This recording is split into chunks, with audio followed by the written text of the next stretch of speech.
Rajasthan high court के फटकार के बाद अब सरकार ने निकाय और पंचायती राज चुनावों की तैयारियां शुरू कर दी है। लंबे समय से अटका ओबीसी सर्वे का कार्य भी अब शुरू हो चुका है, मगर ओबीसी सर्वे कार्य में बीएलओ के रूप में कार्यरत टीचर्स की ड्यूटी लगाए जाने पर विवाद खड़ा हो गया है। अखिल भारतीय राष्ट्रीय शैक्षिक महासंघ विद्यालय शिक्षा जैसलमेर ने इस पर विरोध जताते हुए कलेक्टर को ज्ञापन सौंपा है। संघ ने मांग की है कि शिक्षकों को सर्वे कार्य से मुक्त रखा जाना चाहिए ताकि विद्यालयों में शिक्षण कार्य सुचारू रखा जा सके। महासंघ के जिलाध्यक्ष सवाई सिंह मुलाना ने बताया कि कलेक्टर कार्यालय ने 16 जून के आदेश में सर्वे के लिए पटवारी और ग्राम विकास अधिकारियों को प्रगणक नियुक्त किया था, मगर 16 जुलाई को संशोधित आदेश में उनकी जगह बीएलओ को लगा दिया गया। अधिकांश बीएलओ टीचर्स हैं जिनके स्कूलों में जरूरत है।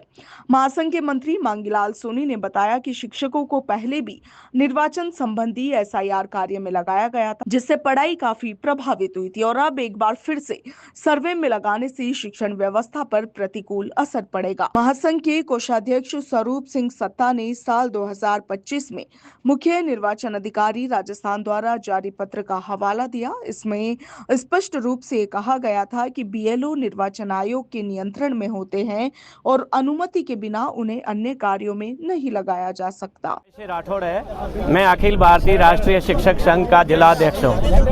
अभी वर्तमान में जो बीएलओ को 16 तारीख को, छठे महीने के 16 तारीख को जो आदेश निकले थे, उसमें बीएलओ को जो ग्राम सेवक और पटवारी के आदेश हुए थे और पुनः एक महीने के बाद तुरंत ही इनको बीएलओ के नाम से आईडी चेंज करने का आदेश जो आया, ये सरासर अध्यापकों के साथ, बीएलओ के साथ अन्याय है। जो इस तरह से अभी वर्तमान में कई ट्रांसफरें हो चुकी है और टीचरों की वैसे ही कमी है और साथ में ये काम ये हमारे विद्यालयों के लिए सही नहीं है।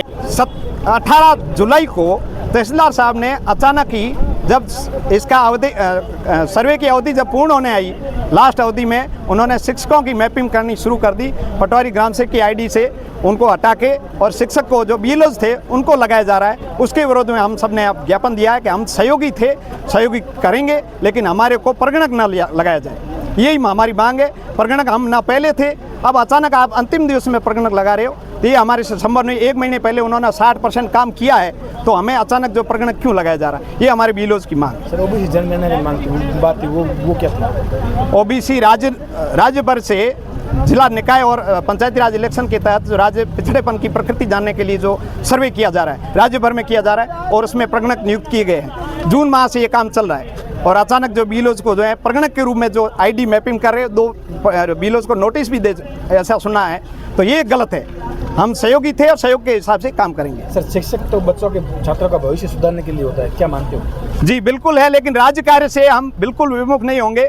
हम शिक्षक बच्चों का भविष्य सुधारेंगे, उसके साथ राज्य कार्य के जो भी आदेश होंगे उनकी पालना भी हम करना जानते हैं।